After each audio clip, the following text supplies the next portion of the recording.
hello and welcome to this very special Occhi seminar, which forms part of the 2022 Caribbean Fine Art Fair. You'll be able to see all the wonderful pieces of work and artists on Caribbean Global.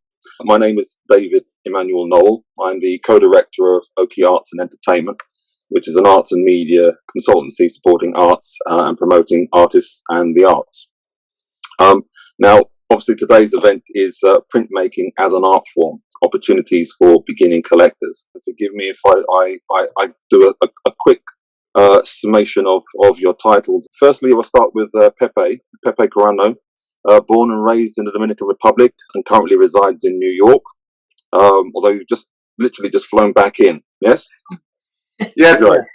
Yeah, he's between New York and Texas, I think, is what. Between New York and Texas, right? So yes. You're a master painter at Pyramid Atlantic in Silver Spring, Maryland, and the Handprint Workshop International in Alexandria, Virginia, and the Seri Print Project in Austin, Texas. He has been a visiting artist at the Self-Help Graphics in Los Angeles, and currently is a resident teaching artist at the Hudson River Museum in New York.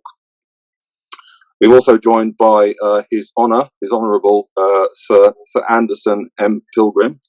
I say that because obviously he's a curator and artist representative of over 30 years' experience, and is the president and founder of Diaspora Now, based in New York. Now, he's produced dozens of art exhibitions and several other cultural events showcasing artists from Africa, the Caribbean, Latin America, and the USA.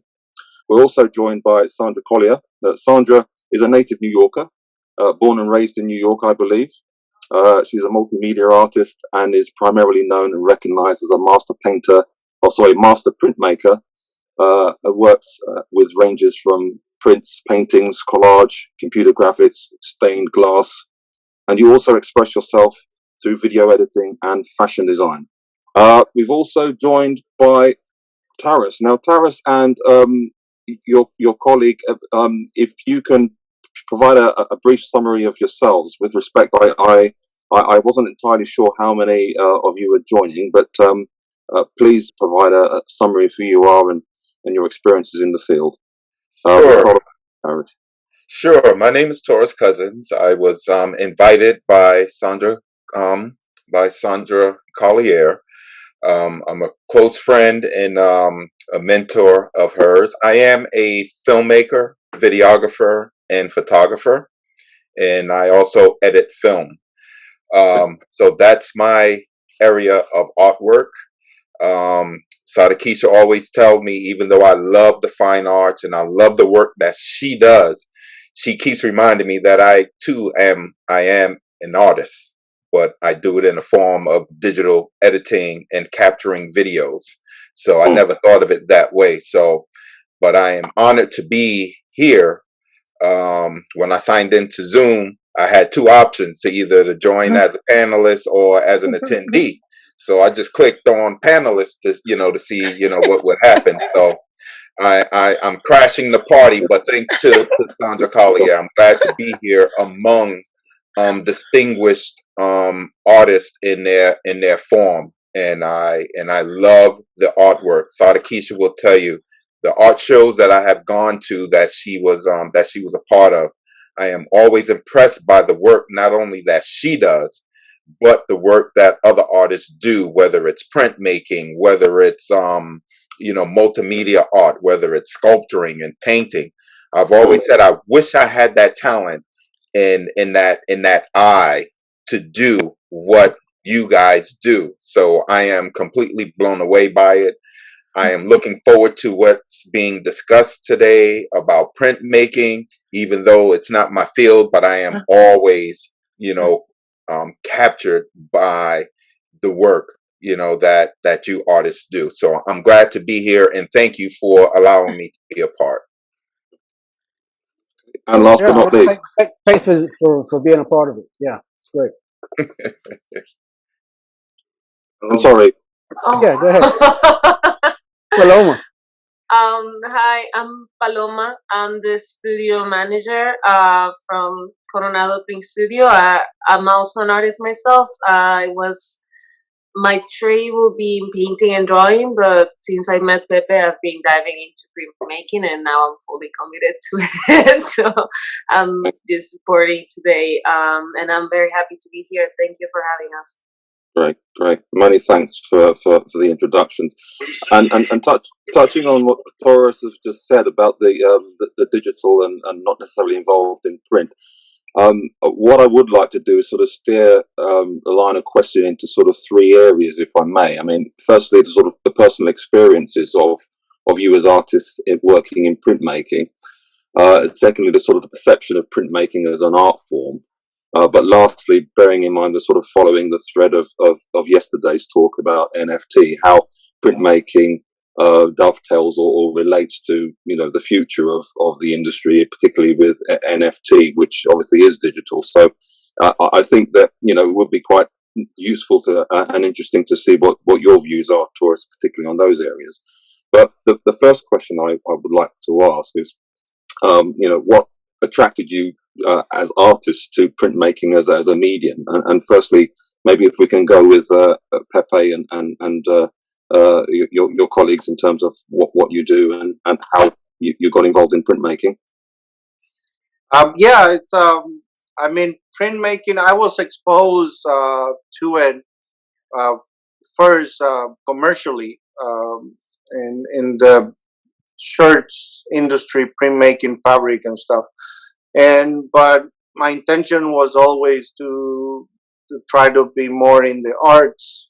And I got the opportunity to meet somebody that became my mentor, Sam Coronado, which we have the same last name but not related. I'm from Dominican Republic, the Caribbean, and he was a Chicano artist in Texas. So we met in Austin, and he had started a project, model after self-help graphics, and it's a community art, basically, to have a print shop in a community and attract artists to produce work. So it's an environment of collaboration. So that really, really appealed to me, the fact that I can have a medium that I can express myself and create the work, because I love the process and what the process provide for ideas, and the fact that prints are made in multiples. It makes it, obviously, printmaking has been labeled as a democratic medium because of that aspect of that you have multiples, and print can be in various places at the same time, and they're not limited to one collector. So you can really connect at a more diverse level of exposure to the community. And then, so that really attracted me, and I devoted myself to that. And since finding that connection, have been committed to the medium since then. So Paloma also has a similar experience. Yeah, well, I was pursuing my undergraduates in painting and drawing. My last year, really, I started to learn more about printmaking through different art history classes that talk about the Mexican Revolution and how print was used basically to move the masses, or organize and distribute information. So I was interested on the medium as is. And after I graduated, I had the fortune to meet Pepe at the studio, and I was also fascinated by the collaborative components of it, and kind of being a little community and working all together, and also the nature of print as well, that being flat, easy to distribute, easy to collect, frame, store. So it's a more accessible form of art to, I would say, the Black and Brown community, which is the community that I work for as well. Okay, thank you. And Sandra? Okay. How I was introduced to printmaking was, I thought about doing mural painting. It was a teacher. His name was Malachias Montoya. He was from Mexico. He was my main teacher. He's the one who inspired me with printmaking. Because I said I'm too scared for the scalpel. So he had such a warm spirit. And I went in his class and I started doing printmaking. And I was vice president of student council. And I tried other mediums and I'm good at others. But this man came from the Oakland Museum. One of my classmates was like, because I just started painting on the screen. I just said, look, I did all these processes. I want some instant gratification. So I started painting on the screen, but I thought it was too simple and no one would like it. So he said, what happened to that stuff you did last night?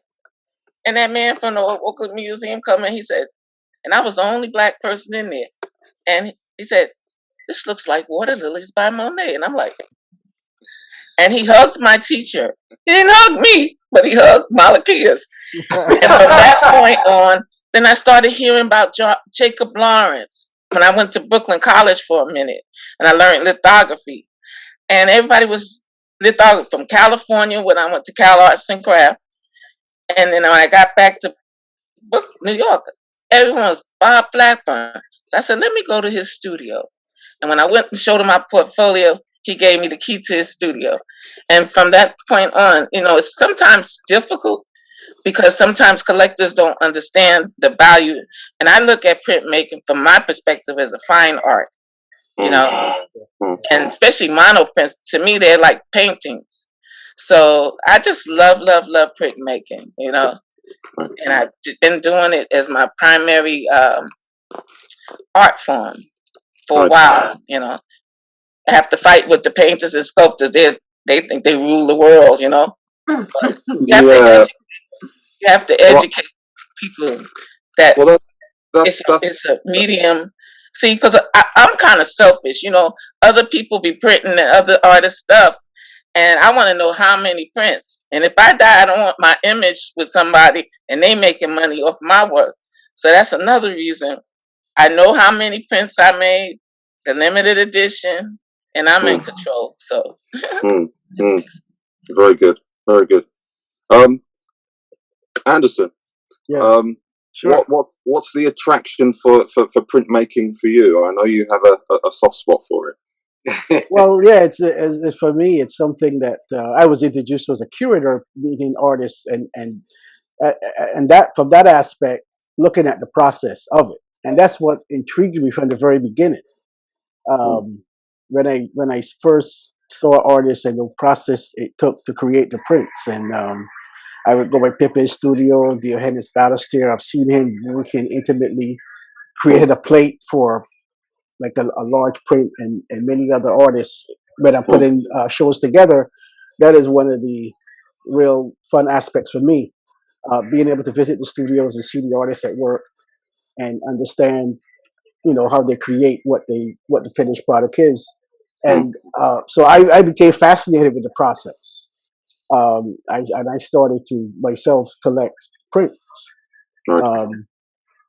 artists that I like, and many times, I'm working with them, but many times now I can't afford you guys' art. I'm sorry to tell you that, but I will. The ones who do printmaking, like Sadikisha and others, she makes large scale work, paintings, and other works, but she will always create series of prints and limited editions, and that's I can handle that, and I can see the love that she puts into it. Pepe, his studio, he works with a range of artists and allows them to express themselves in the print form, and that has excited me. I've learned a lot by going to some of his events, and I've collected several of his and his colleagues' work in my personal collection as well. So that's something that it excites me on a personal level, and on a curatorial level, the process of creating prints.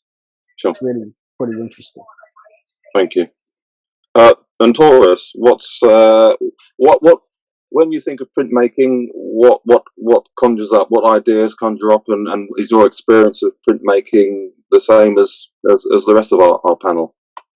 Great question, because I was thinking as everybody was talking and sharing, what comes to my mind as a photographer, there's this new thing that I've been researching that other photographers are delving into. It's called fine art photography. And I'm like, what is fine art photography? And so, come to find out, all it is just they're taking pictures and putting them, just framing them and making several prints or several copies of them and selling them. But the process of doing fine art photography it's very laborious. You got to get the frames, the framing, different size frames, big frames. So I said, wow, this is something that as a photographer, this is something new for me, to explore. As a matter of fact, I was just going to go to my garage, and she's going to be surprised by this, and I want to share it with you guys. I have 2 self-portraits that Sadikisha had painted of me several years ago.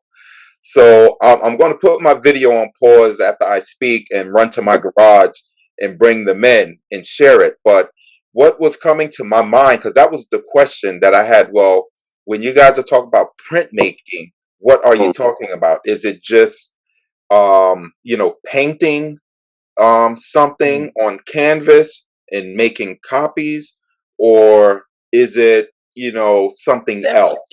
Yeah.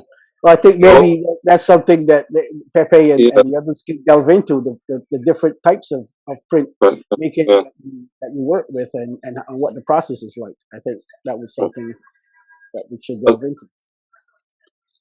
But in addition to that, I think, and Pepe, Paloma, Sandra, by all means, follow that through if you will. But I suppose that sort of dovetails into another question about the whole definition of printmaking itself, and the history behind it. I mean, there are many people who would say that printmaking is sort of should move away from the sort of methodology of printmaking to sort of the result, or the concept and the aspirations of the artist. And that sort of moves towards, I think, the sort of political element of whether or not it's to do with the accessible access to people to wider audiences due to its ability to duplicate. Do you think printmaking has become more important, more impactful than ever before? And that's probably aligned to what Sandra just said about having the painters and the sculptors sort of being seen as a sort of preference of a medium. I mean, what are your views on that? Who wants to take that? Yeah, okay. Can I go? Yeah, go ahead. Go for it. So yeah, I mean that's a question that will take a long time to answer, so many different directions. But just quickly, as we understand the historical context of printmaking, became first as in China have many roles to provide information, but in Europe was religious propaganda, the first kind of group that grabbed that way of communicating, right? Using images and text and stuff like that. And but then infiltrated into the fine art, and it became one of the mediums of fine art, especially the evolution of etchings. But throughout time, right, they have been kind of a partner of movements, right? Like a lot of the movement that we know in history come from painting and sculpture, and printmaking was kind of like a sidekick that provide other elements of those movements. But in the history in the U.S., especially if you go back and start probably from the WPA, right, and the support that was provided for these artists and these studios, and actually that kind of leveled the playing field a little bit. It wasn't only a white medium at that time because of the government support, and a lot of the process were actually created by African American artists, like the carborundum role in printmaking, and Blackburn starting which is lithography, and so there was a big. But once that project stopped, the disparity came back. Right, the market took over. The white artists were the one in the spotlight, and historically these things weren't provided until recently. So then, the 60s came in, and the pop art movement and print kind of took on a different life. And then the evolution of the community print studios It took a while since the WPA for those community shops to develop Brandy Wine, self-help graphics that created this massive collaboration and provided this space and have this massive collection now of Black artists and brown artists that are really super valuable now, and they've been going on for 50 years, right? So, like my studio is a combination of self-help graphics, seria project, Blackburn styles, right? Each community has their own vibe as how they provide these spaces to create collaboration among these artists and provide these opportunities to this access to these, presses and equipment and expertise and stuff.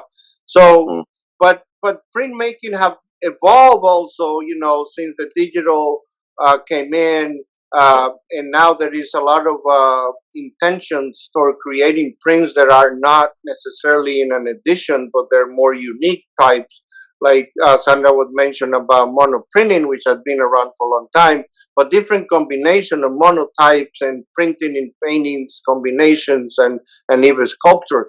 So print is super diverse, and sometimes people get stuck on one perception of printmaking. And of course, you have the poster and political poster and the face-up poster. So it had, we did a lot of work with graffiti writers in New York, and that has kind of like that same intention, right? That this tagging and mural paintings and stuff is a way to have people to see this without the restriction of a gallery or an exhibition.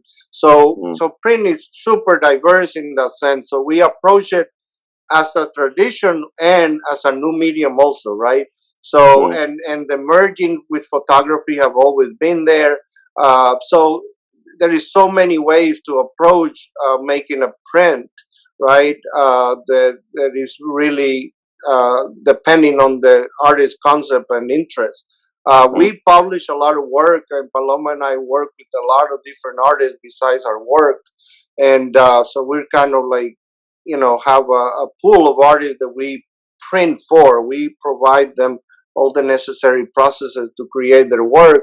And, like Anderson said, we create events in the studio where we do demonstrations and talk and exhibitions and parties. But it's all around that idea of printmaking. I don't know if you want to add something to that, Paloma. Well, maybe in regards to printmaking gaining more recognition in the art world, you have exhibitions like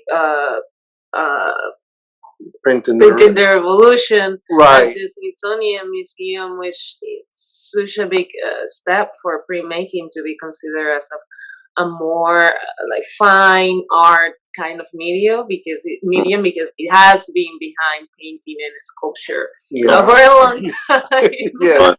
Yeah. It's eclipsing it now. Yeah. Well, yeah. It's just more accessible too. That's more accessible. Yes. Yeah. I have a question. Is there a difference between printmaking and screen printing?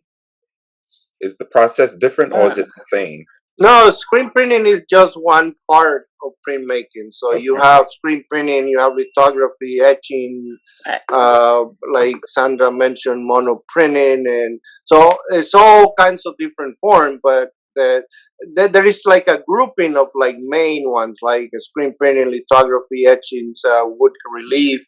But then you have all kind of subgroups in there, where you have stamps and stencils and monotype, monoprinting, and so it's all kinds of variation. But anything basically, and that's a good question because a lot of people get stuck in trying to define what is the process of printing itself. Does it need a press?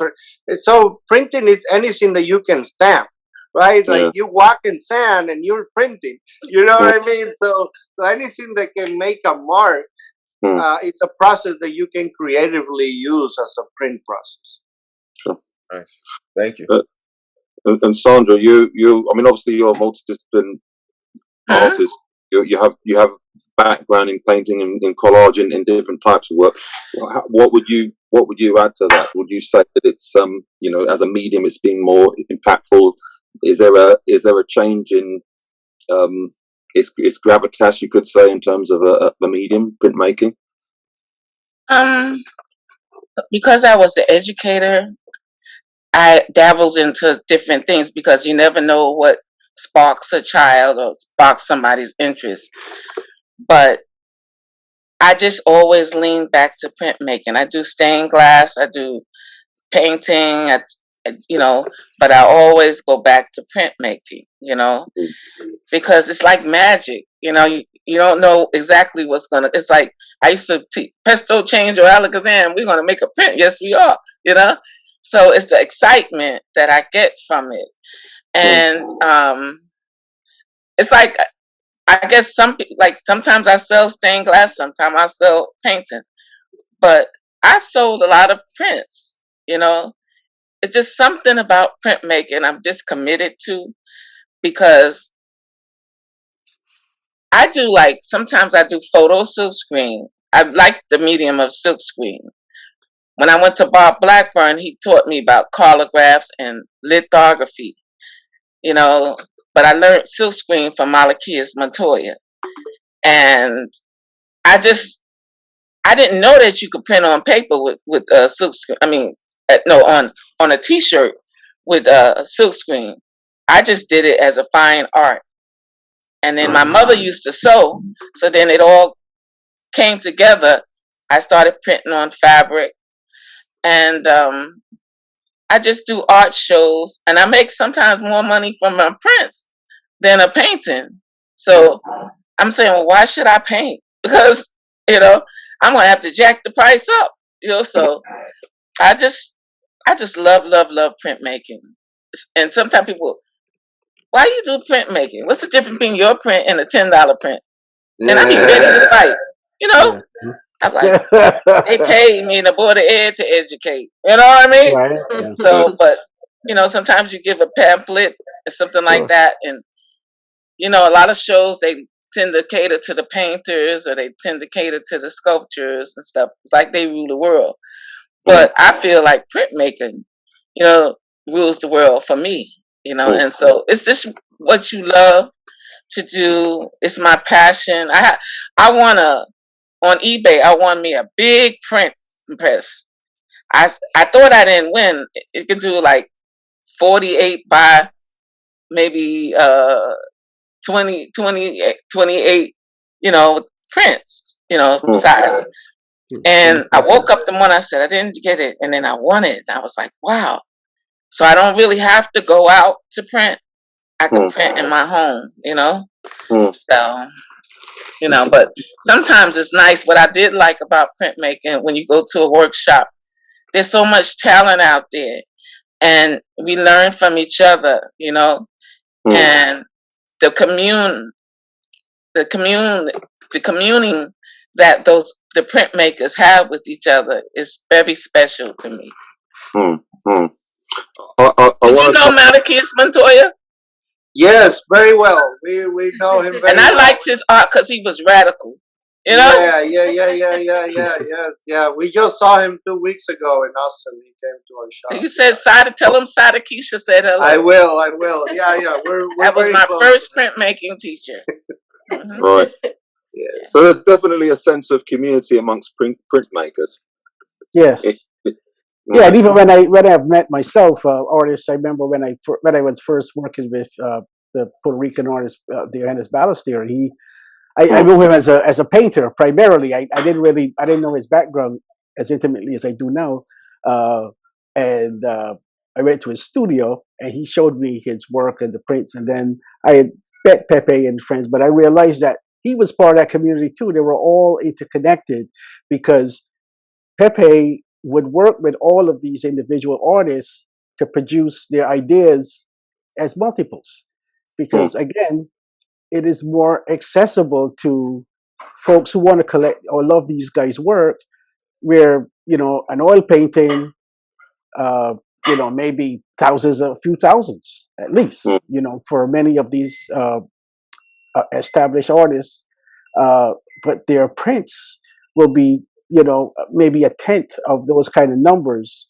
Whereas and if you really love the artist's work, like I know there's a couple artists in my collection This is one of them. That I mean, I really can't afford to buy his paintings, to be honest, but but I love them. I mean, and I enjoy selling them too. But you know, but I own a couple of his prints. You know, and he does very small editions. You know, maybe 10 or so, maybe the most he'll do 30. You know, that type of thing.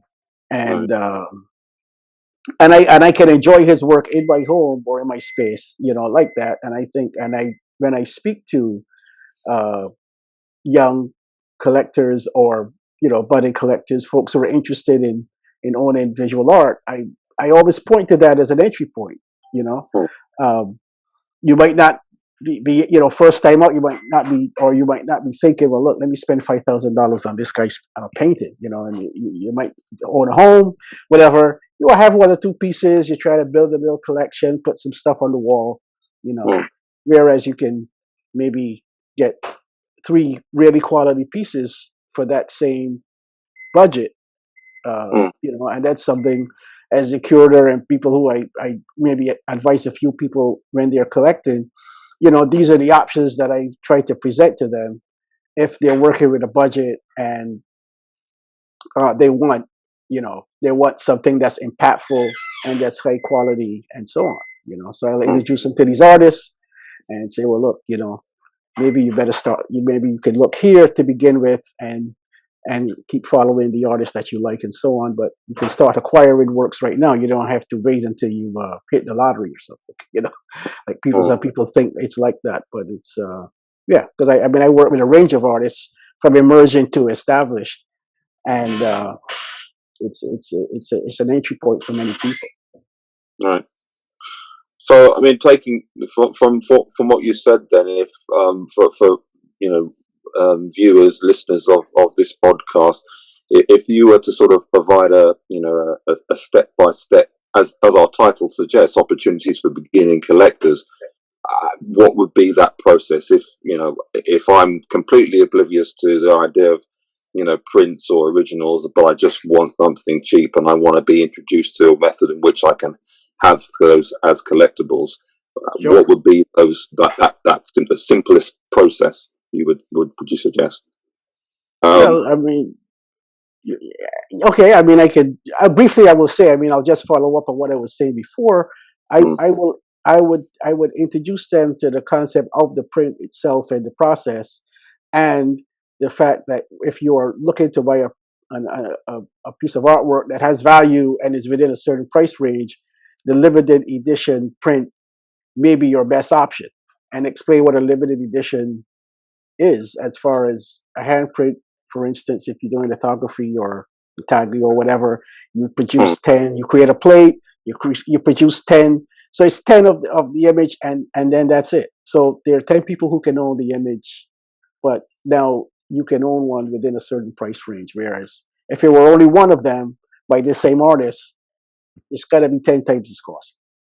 And that's the approach, for people who are interested in that approach, or as I said, they have a budget, and they have a budget, and they want, they want 4 or 5 pieces of art, and they want quality as well. I mean, it's like, okay, I don't want just anything, I'd like to have something that is of quality as an artist, that they might have even done the research and say, look, I like this person and that one, and I love to own something by these artists, and so on, and I have this, and I'm working with this amount of money, then I can advise them based on those situations, and fine art prints is one of the very best options.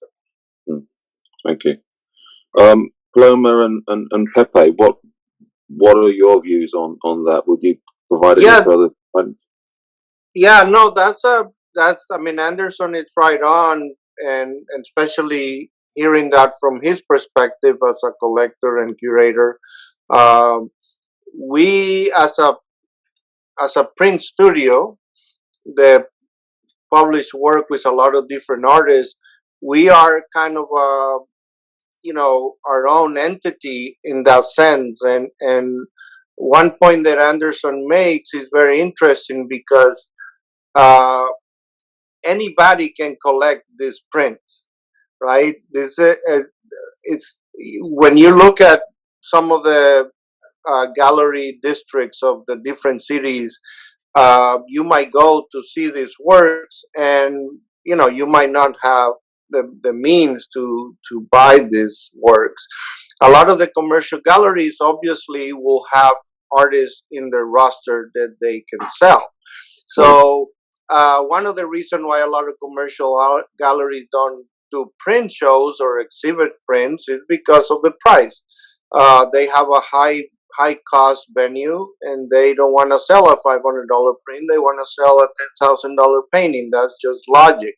So print studios like Anderson and I became friends, but it was his coming in and getting closer to us that exposes him to this wide range of works.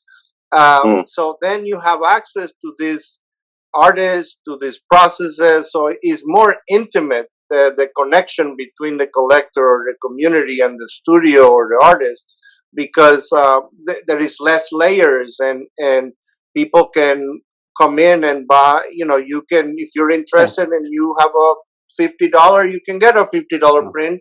You can get a $1,000 print.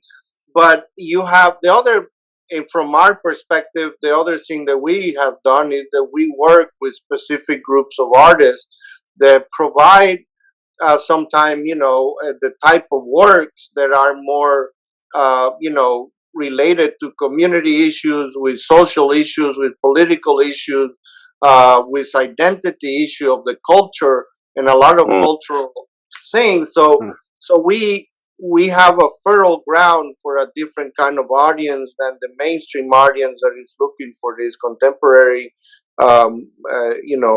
works. So these are contemporary artists, but they're doing works that are very valuable for us as we think about expanding. And that's definitely what attracted me too. I mean, to his studio specifically because of the, the subject matter, the types of issues that they are exploring in their work. That it's just like anything else. You walk into a place and you see a reflection of yourself that encourages you. If nothing else reflects you or your culture, your upbringing, you're like, wow, I don't feel like I belong. So it's something, and that's very important. That's something that we work on, and it's an intention, right? And that doesn't mean we are enclosed in our studio. We do a lot of exhibitions. We go to fairs. We are in museums. But it's a different angle, right? And I think that's when Paloma came to the studio, she found that, right?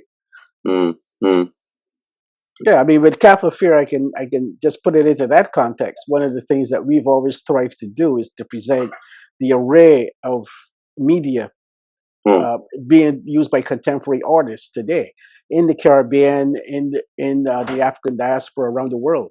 And printmaking is one of them that's been adapted that way. And again, it's something that is relevant and encompasses the culture that within. So besides the painting, mixed media, and obviously with like the non-traditional, where artists are working with the new media and video and animation and these types of areas, it just shows the complexity of the work being produced by our artists, which I think the wider art world was not really aware of or understood, that this type of exploration was happening within these communities. So it's another way to express, to present that to the wider audience. No, I have to endorse that. I do see this platform as a sort of a multidisciplinary sort of exchange of ideas, and an array of different disciplines that fuse, and effectively you could say create a more of a contextual sort of curation of public art. And I think maybe this is maybe the way in which one would hope a lot of galleries, a lot of exhibitions and art fairs globally will move towards, seeing that there is an importance and an overlay of activities in all those disciplines. Before I ask another question related to that, Sandra, do you have anything to add to that in terms of? You speaking to me? Oh, Yeah, now. yeah. Yes, yeah. Any Okay. guidance that you give for any First of all, I potential? would like to thank our Pilgrim and Sin welcoming me into the Caribbean community and sharing my art. And I'm so thankful to be a part of the panel and connect with Pepe, studio, and just the fact that I want to let everybody know that take a look at printmaking. Look at it seriously as an art form, a fine art form, and that's my fight, because a lot of times when they deal with political issues, they need the printmaker, and we are as artists per se, just being an artist, we are the people who project what is going on in our lives as of today. Sure. And that's why I love artists, because sometimes people just do a pretty picture, play safe and everything, but there's a lot going on in this world. And I did some prints because last year they killed George Floyd, and I was feeling this. I had to let it up, and all this corona in the air. So I think that it's therapy too to create. It's therapy for me, So, and I'm just so thankful that you invited me, Anderson, and meeting you. And I have a TV show, but I wanted to say Taurus was the one who taught me how to edit, because I have a hearing loss, and in the classroom I couldn't get everything, but he was discipline me and help me to learn how to edit. And I have my own show, the Sadikisha Show. I was wondering how we can take this and put it on the show, maybe, and introduce you guys. Get to let me know. I'm sure David can sort that out with you. We continue the conversation. So one thing that I wanted to ask, and again, I suppose that it does carry through the thread of this year's art fair, is how printmaking correlates or supplements, supports, fuses with the whole NFT opportunity. What are your views in terms of the way in which it naturally augments, complements, or supports the whole direction in which digital art particularly is moving forward? And I think if I can start with Taurus, actually, because as a photographer, digital photographer, maybe you've got some ideas and predictions in terms of where we're going with NFT.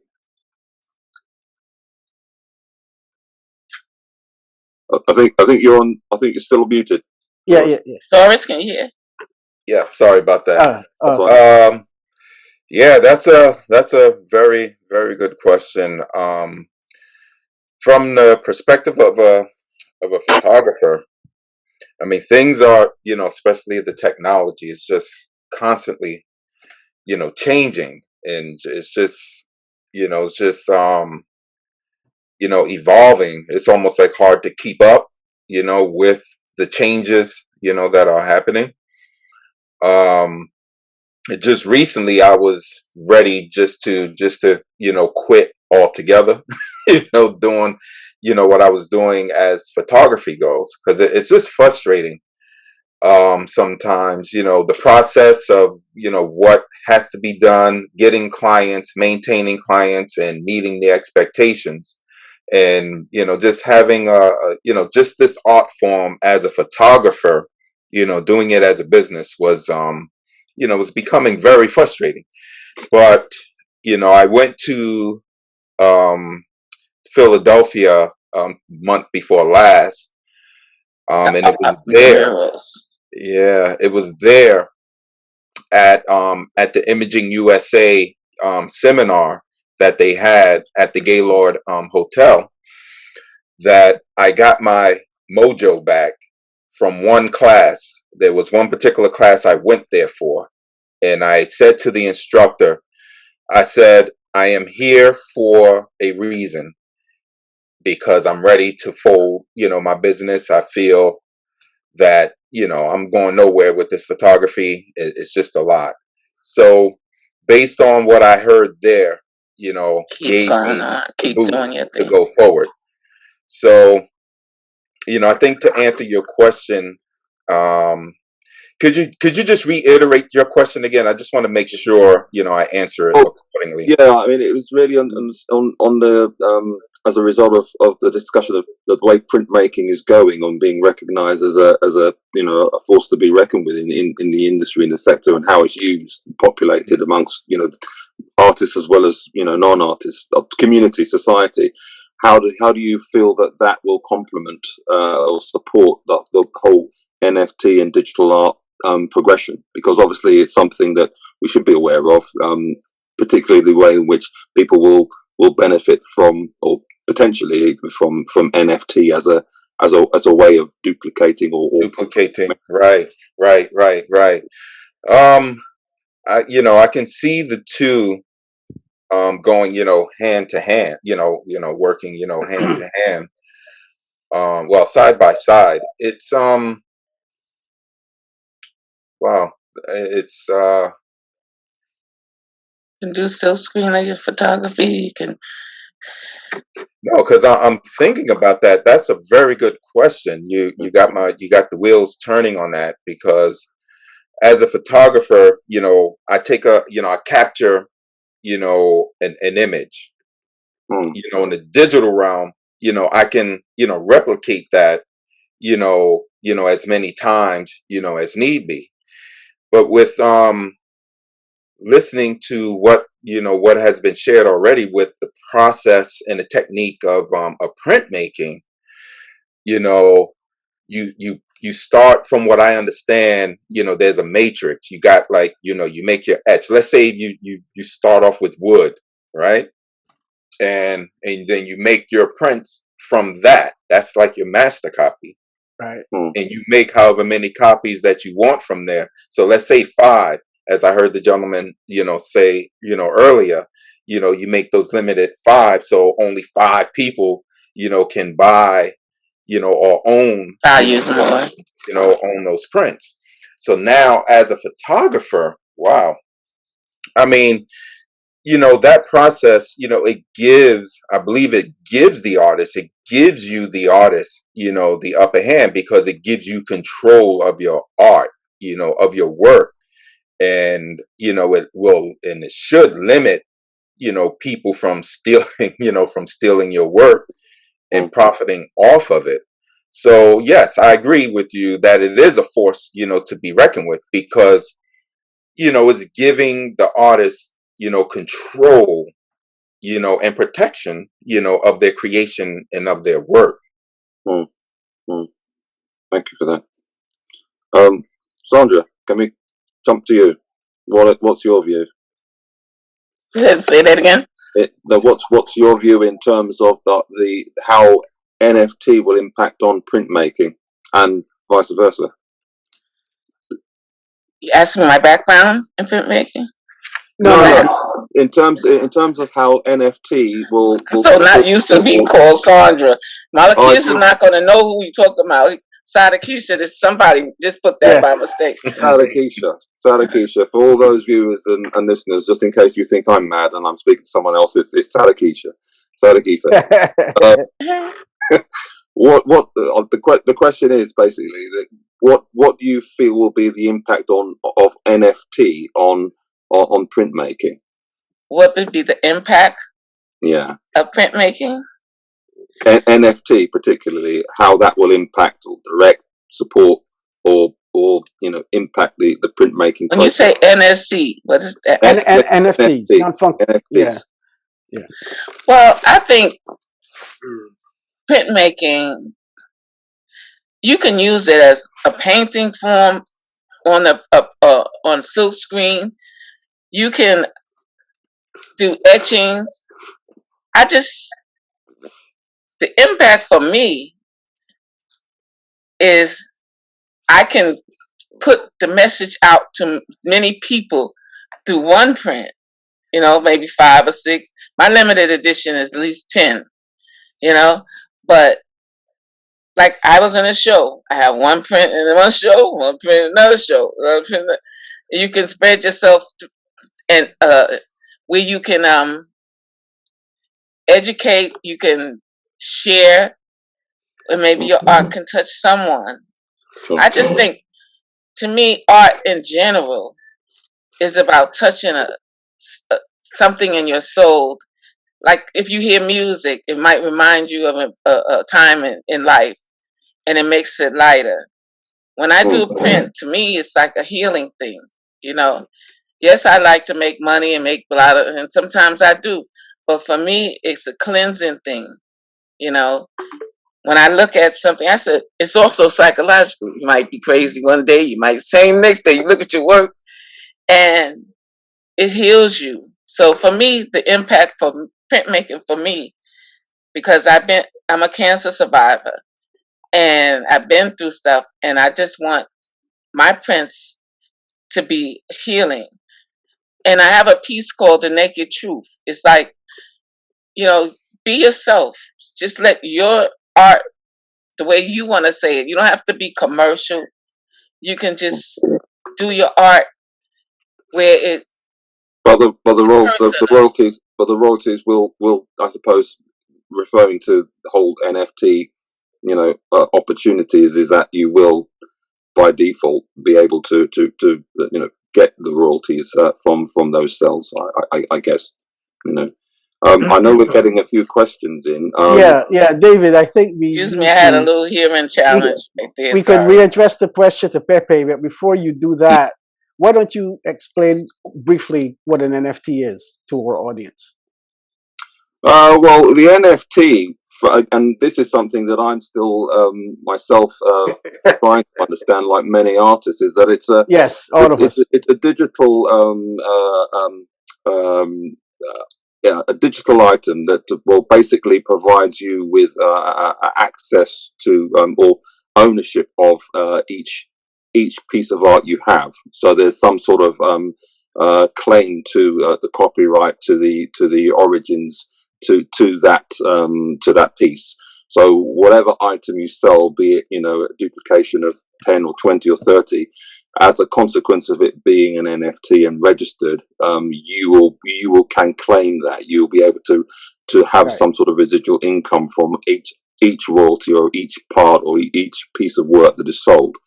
So that, I think, is the way in which the process works. I think in terms of again, some of the challenges that artists historically have had is that they don't know where their work is. They don't know whether or not it's being copied, whether or not it's being duplicated, whether or not it's being falsified somewhere else on the planet. With the NFT process, everything is digitalized. It's certified. It certifies that it's yours. It certifies its origins, and that's where I believe that the process works. There's another element to it, in the sense that because it's an emerging market, and because we're at a stage where it is linked to royalties, it is linked to sales of work, that people are looking at it potentially as a new form of currency, a new form of cryptocurrency, where again it's nothing to do with whether or not the gallery is taking a commission or anyone else is taking a commission. It's to do with basically the what the market's response is to whatever commodity, i.e. your artwork is, and that will. As I understand it, David, not crossing you, but the whole trade in NFTs is based on the cryptocurrencies that are being used to exchange it. So you accumulate cryptocurrency, or the different types. There are different ones, of course, and you can use the currency to purchase these NFTs in that metaverse, I guess is what it's called now. Indeed. I'm learning, and that is the way it is. The NFTs are traded through these digital currencies, and people that accumulate the digital currencies can use them to acquire products and NFTs and other products that are being offered. So that's what's. But that's what's Anderson, happening. there is an interesting situation here, because one of the one first, the definition of it is still fuzzy, right? Yes. And then you have all the trading and the payment and all this, like David was saying, royalty stuff, and those are all these technicalities around. But then you go into the piece itself. What is it? And one of the things that I think to me is still very confusing is that you have to authenticate. Yeah. You have to authenticate this thing, but it's like, who is authenticating this, right? Like, I can come up with this picture that I took of Anderson, and I can authenticate it and take it off, where it actually might not have any value at all, right? So, and if you look at printmaking, which again, I'm not like negative about it. I'm just saying it's just a new kind of food that we're consuming, right? Yeah. In printmaking, when print started, because it was making multiple, it created a problem because people are like, how can you have an original art but you're making multiples, right? And then there was this whole philosophy about, if you take a piece of an etching, every time you make a print, you're reproducing it, but every print is different. And, there is all this philosophical aspect of why each piece, if you're gonna, it's something made by hand, you can do that same thing 20 times the same, right? Because, and then photography came in. It's like, oh, you are capturing an image that is there. And then mass production printing came in. It's like, oh, you can mass produce, these posters. And then there was the issue between poster and a limited edition print, right? So that's the same thing. Yeah. And then, the commercial lithography was invented. It's like, you can have these high quality images mass produced. It's going to damage any image that you can ever make in the world. So I think that's where we are with the NFTs, right? Like, there is a market. And obviously, because the market value is so interesting and is creating so much buzz, but then there is the authentication of the artwork itself, the originality of what you are saying is an authentic NFT, and all the parties involved, right? Because so it's a beautiful thing because we deal with the physical edition, right? Like when I publish a piece of art, a print with an artist, we make 30 and they keep 15, the studio keep 15, so we document everything, we know where every print goes, blah blah blah blah blah. So that's the authentication of it, is that we are involved in the production, we sign it, the artist sign it, it's all documented. There were 30 print, 3 artist proof and 2 studio proof, right? So, but that's in the physical world. Now, what you're asking is that this NFT now is taking this whole structure and putting it in a whole different space. The laws of authentications are still not clear, or we all agree. Because the key is that we have to all agree. Well, I think it's something that that we are all still learning the different aspects of it. And there's always going to be a loophole somewhere along the line, Right? I think it pays itself to maybe revisiting this next year, Anderson, as part of a revisit webinar and a conclusion, or maybe an update on what NFT is all about. Because I mean, look at the music industry, right? When the digital music thing came up, it created the same issue.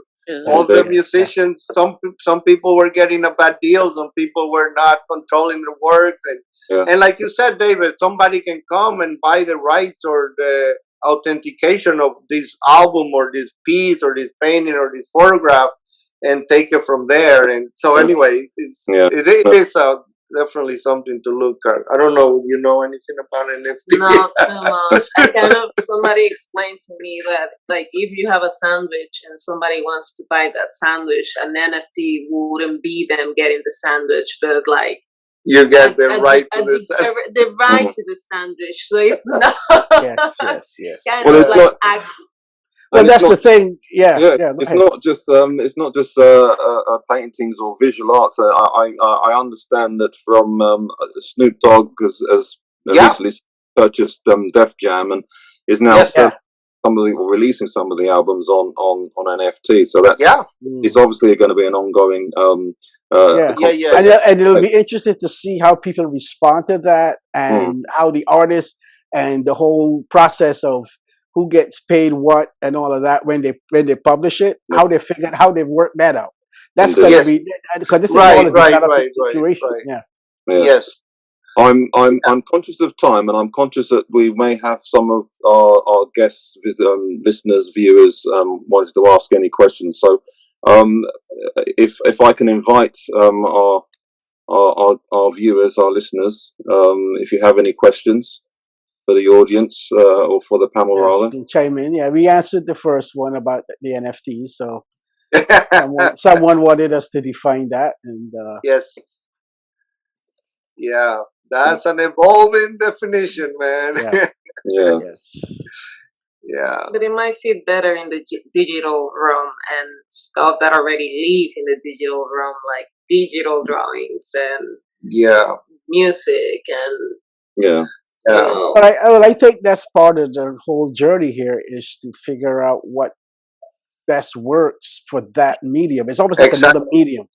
Yes. So so it's like what's best. How is it best to fit each genre that will try to obviously jump in on it, because it is it's something that's opening up and has a tremendous amount of interest, and there are people that want to so very prominent people that want to invest in these things.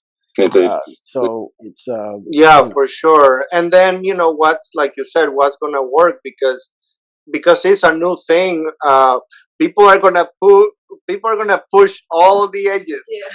Yeah, exactly. Yeah. Okay, we have a question for the panelists. It's Veronica. She's asking how would one get on a limited edition print from a 1977 appraised? How would I mean that's a quite an interesting question, actually. I think in terms of getting a limited edition print from 1977, how would that be appraised? Pepe, would you mind answering that? Is that something that you think? She has an edition. Yeah, but which is, it depends on the artist, obviously. Yeah. Yeah, depends on the artist, depends on the medium, and what process. But yeah, most of it will depend on the artist's work. Like Anderson said, I'm sure based on the typical tracks of exhibition records and and sales what records. they are. Yeah, so if the art was sold in the gallery, if he was sold, Yeah. And I mean, you can start with, there is a basic kind of way, right? Like you can guess, there is not a math to do the pricing on artist prints. There is a little bit of a territory that you can guess by the medium and the size of the print itself, and then the size of the edition, and then you can play that. But then, like Andrew said, how do you price the legacy of the artist? That would be very difficult. I think she's answered by saying it's Marion Griffin. It's 21 of 500. So, I mean, I don't know whether that's something that. Right. Yeah. Yeah. If she has one print from that edition, then follow trajectory, and prints go up in price every couple of years. And if the artist had a good trajectory, then that will raise the price. Right. Okay. Thank you for that. Yeah. Any other questions? Be interesting to see that. Yeah.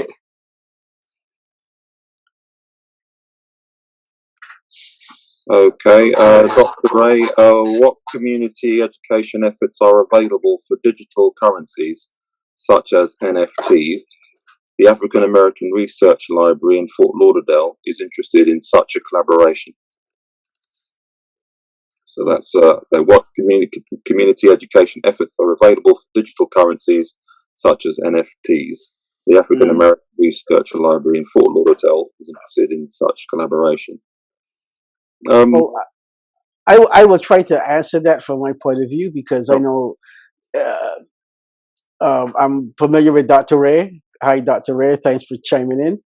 Um, I would connect her more with someone like Zoe His Osborne, service who was involved appraiser.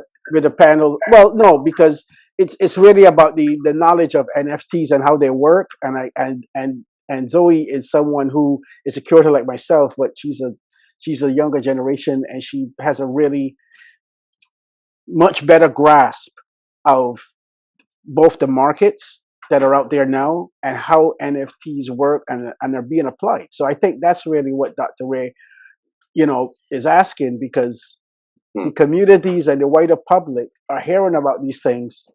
They're reading it in the news, but they don't really understand what it is, Right. and then so people need to know. People want to be educated. People want to actually have a better understanding of this new frontier, I would say it is. Hmm. That's how I would. So for Dr. Ray, that would be one suggestion. I can put you in touch with Ms. Osborne, and she might be able to speak to you on that issue of community outreach and education. Thanks for that, Anderson. Right, I don't think we have any further questions. I've gone slightly over time, but obviously these questions and answers lend themselves well to a lengthy conversation, far beyond an hour or so. So yeah. But may I thank you all for attending this this seminar webinar, and I'm sure it will arouse further discussion. Lots of topics to cover there, and thank you once again. Thank you, Anderson, for hosting. This is part of a real pleasure. Caribbean. Thank you all for being a part of it. It was a wonderful interaction and discussion, and we're gonna have to do it again. Yes, Definitely. thank you. Many thanks. All right. Take care. Bye. Bye. Bye to everyone.